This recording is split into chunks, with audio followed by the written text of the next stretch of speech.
We got it? We're good with that. And he goes, for prophecy came not in old time by the will of men. Now, this is one of the most quoted, used verses for kids when they're growing up. Because, and this is also where you will point to, if you are talking about to somebody about whether scripture, like, is scripture really from God? And he's like, look, we aren't telling you stories about Christ. These are actual things we experienced. We were there at his baptism. We were there at his transfiguration. We are going to be there. We know that this prophecy that he's given us from the Old Testament is still carrying out, and it's going to be there in the end times. And he goes, and knowing this, that no other prophecy, we can't just take this and twist it to what we want it to mean, because this prophecy didn't come to us by the will of men.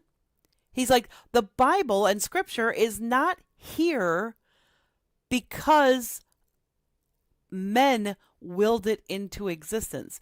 There's a lot of people who are non-believers, and they're like, oh, well, the Bible, that's just a bunch of different men with different perspectives and different agendas writing about God. And, they put it all together in one book, but there's a lot of contradictions. Well, first of all, there's not.